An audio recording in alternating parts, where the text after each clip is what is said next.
Sahabat YT Moba, apa kabar kalian semua? Semoga kalian semua dalam keadaan sehat. Amin. Sebelum melanjutkan ke ceritanya, jangan lupa tinggalkan like, komen, dan subscribe. Karena dengan like dan komentar kalian, yang semakin membuat admin semangat mengupload lanjutan ceritanya.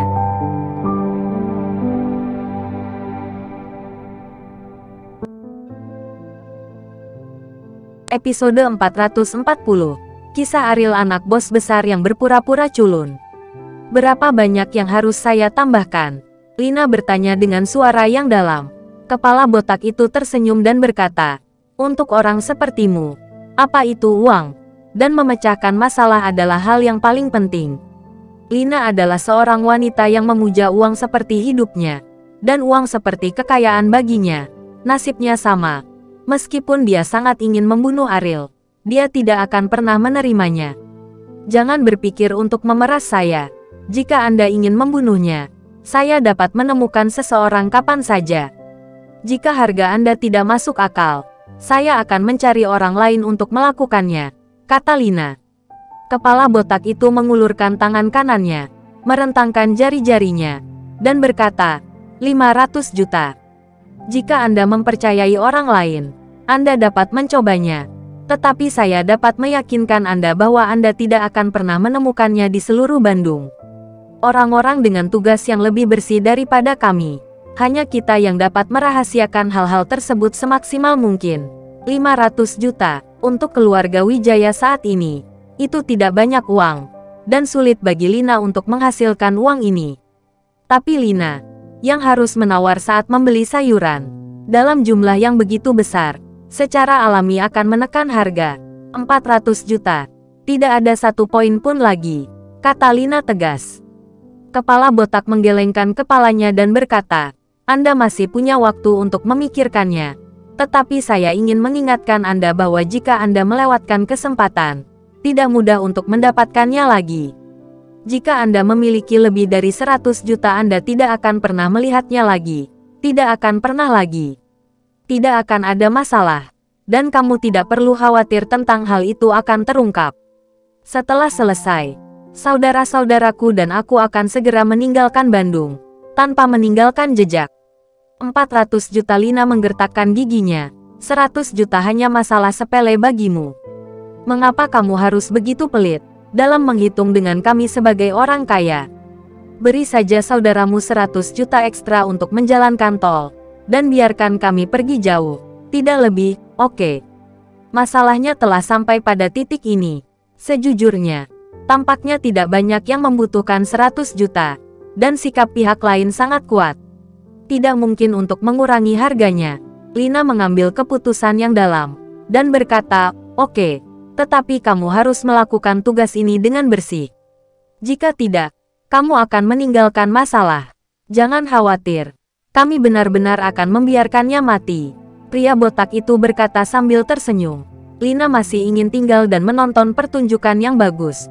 Dia harus melihat Ariel mati di depannya sebelum dia merasa nyaman. Kepala botak mengaturnya di sebuah ruangan di rumah sakit meskipun lingkungannya sangat buruk. Lina sangat bersemangat. Pada hari ini, Lina telah menunggu terlalu lama. Selama Ariel meninggal, Kauri akan menerima kehidupan baru. Dan keluarga Wijaya dapat benar-benar tenang. Di ruangan lain, selain kepala botak, ada beberapa orang jahat, masing-masing bertato. Memang seperti cara bertahan hidup dengan ujung pisau. Dan dari mata mereka, dapat dilihat bahwa orang-orang ini tidak biasa. Hei, 500 juta nyawa, bukankah terlalu murah? Wanita ini bukan orang biasa. Seseorang berkata kepada kepala botak. Mereka sering melakukan hal semacam ini. Dan harganya biasanya berfluktuasi sesuai dengan kekuatan majikan. Untuk orang-orang seperti Lina, 500 juta terlalu sedikit. Kepala botak itu tersenyum ringan. Dan berkata, kamu tahu, tunggu orang itu mati. Bukan kita yang memutuskan berapa biayanya. Apakah dia tidak berani memberikan orang seperti ini? Kepala botak, semua orang segera mengerti maksudnya. Kakak berkepala botak masih sangat kuat. Melihat betapa pemalunya dia tidak akan diizinkan untuk memeras dengan santai di masa depan. Pria berkepala botak telah menemukan tiket makan jangka panjang. Sudah waktunya, jika bukan karena otak si botak, kami orang-orang dengan anggota tubuh yang kuat dan pikiran yang sederhana harus pergi ke lokasi konstruksi untuk bekerja. Mendengar pujian dari beberapa orang, kepala botak itu tersenyum puas. Ariel tidak ada hal lain. Menghabiskan waktu di klub malam. Tidak melakukan apa-apa. Hanya duduk linglung. Berfantasi tentang bertemu Kauri di sore hari. Dan senyum tipis muncul di wajahnya tanpa sadar. Rehan, menurutmu apa yang dipikirkan orang ini? Dengan senyum jahat di wajahnya. Pasti tidak ada yang baik. Bimo, yang duduk di sampingnya, bertanya pada Rehan dengan suara rendah. Rehan tampak malu. Bimo tidak berani mengkritik Ariel secara pribadi. Tetapi dia tidak memiliki kualifikasi.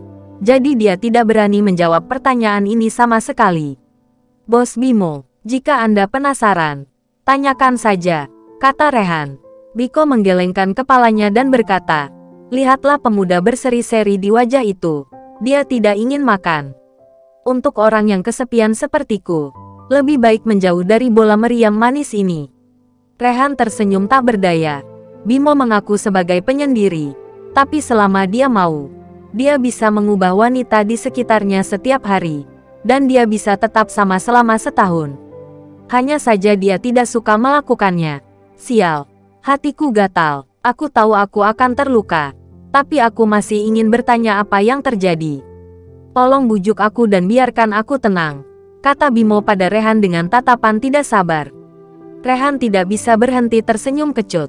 Bimo juga orang yang aneh. Dan terkadang emosi yang dia tunjukkan sama sekali tidak sesuai dengan usianya yang sebenarnya. Dan dia sangat kekanak-kanakan. Dan tidak ada gaya bos sama sekali. Lupakan. Jangan bujuk aku lagi. Tidak ada yang bisa menghentikanku hari ini. Sebelum Rehan dapat berbicara, Bimo sudah berdiri dan berjalan menuju Ariel. Ariel duduk di sofa soliter, dan Bimo duduk di sandaran tangan, meletakkan satu tangan di bahu Ariel dan bertanya, apa yang baik? Bagaimana kalau membaginya dengan saudaramu ini? Ariel menyipitkan mata melihat Bimo. Dia berkata, apa hubungannya denganmu? Apakah saya tidak bisa mengkhawatirkanmu? Saat Bimo sedang berbicara, dia mengeluarkan sebungkus rokok dan menyerahkan satu kepada Ariel. Ariel memandang Bimo dengan heran. Berapa kali saya telah mengambil rokok dapat dihitung dengan jari. Tetapi hari ini Ariel sangat terkejut. Demi mengetahui kabar tersebut, Anda rela mengeluarkan uang. Ariel berkata dengan bercanda. Bimo tidak merasa malu. Dia sudah terbiasa dengan cara bergaul seperti ini. Baginya, tidak ada rasa malu. Cepatlah. Rokokku sangat mahal. Bimo mendesak. Ariel memasukkan rokok ke mulutnya. Dan Bimo mengeluarkan korek api dan menyalakannya untuknya. Setelah menyesapnya dengan tajam, Ariel menghembuskan cincin asap samar. Dan berkata, Kauri punya janji bertemu dengan saya sore ini. Bimo menyentuh dadanya kesakitan. Meskipun dia tahu bahwa dia mungkin memikirkan cinta, dia masih tidak bisa menerimanya ketika fakta ada di depannya.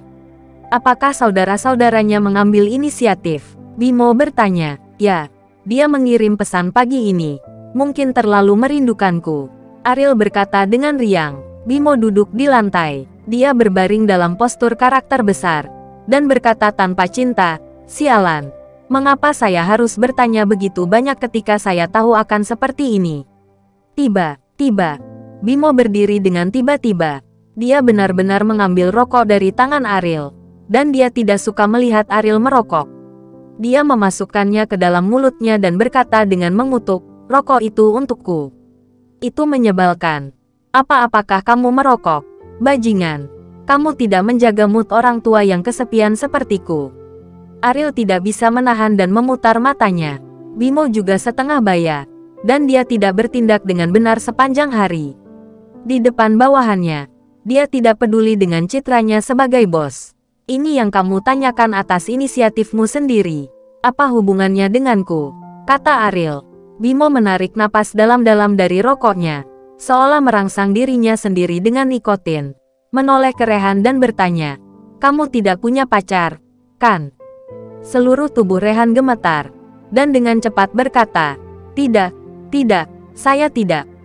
Baru kemudian Rehan mendapatkan kembali keseimbangan mentalnya, dan berkata kepada Ariel, kami adalah klub lajang. Jika Anda baik-baik saja di masa depan, jangan datang ke sini agar tidak mencemari udara di sini. Ariel berdiri, merapikan pakaiannya. Dia berkata dengan sungguh-sungguh, Bimo, karena kamu ingin menarik garis yang jelas denganku, maka kita harus memasukkan masalah pembayaran kembali uang ke dalam agenda. Lagi pula, kamu masih berutang 200 juta padaku. Jika kamu tidak membayar kembali uangnya, hubungan itu akan sulit. Otot-otot di wajah Bimo bergetar. Dia tidak pernah berpikir untuk mengembalikan uang itu, dan berkata dengan wajah seperti bajingan, kapan saya meminjamkan uang kepada Anda? Apakah Anda memiliki suratnya? Dan bukti apapun? Setelah selesai berbicara, Bimo menoleh ke Rehan dan bertanya, Rehan, apakah kamu tahu kapan saya meminjam uangnya? Bersambung.